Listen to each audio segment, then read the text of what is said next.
One of the things that I've learnt from my youth, actually, is to do this. So you grab the top radiator hose and you give it a squeeze. And that tells you a lot. So what have you just learnt? It's all in the feel and the sound. When I was 14, I had bought my first car, a 1991 Toyota Synos. You might know it as a Toyota Paseo in your country. For 3 years, I thrashed the living daylights out of that car. 0 oil changes, and I don't think I ever looked at the coolant. I had to get the clutch replaced once, and the mechanic said to me, "Hey, what are you going to do about the gearbox oil? You bought me a clutch kit, but what should I put in the gearbox?" I said, "Just reuse the old oil."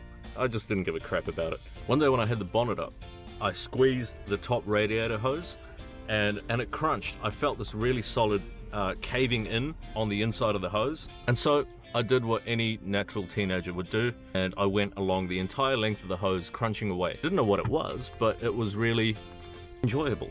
It was kind of like popping bubble wrap.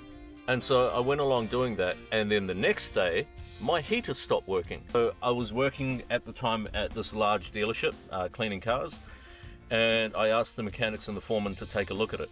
They did. They spent a couple of hours diagnosing it.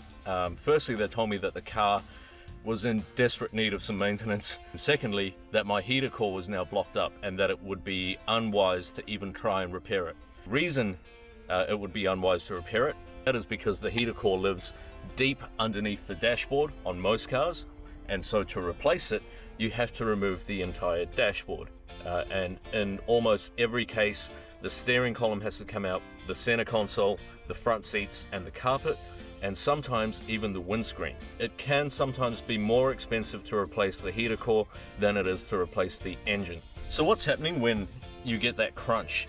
That crunch tells you something about a car, and that is not just been probably not maintained very well, but that it has been significantly neglected. Antifreeze, the liquid inside your cooling system, has a whole lot of chemicals in it and properties that do specific things. One of the properties that it has inside is rust inhibitors.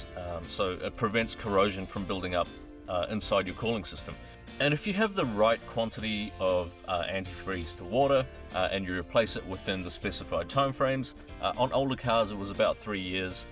With the newer antifreeze products that you can get, some of them can go from up to 7 to 8 years. So when it does build up a crust like that inside your cooling system, you can be guaranteed that it hasn't been changed in at least 8 years, if not longer. Thanks for watching, and I'll see you in the next one.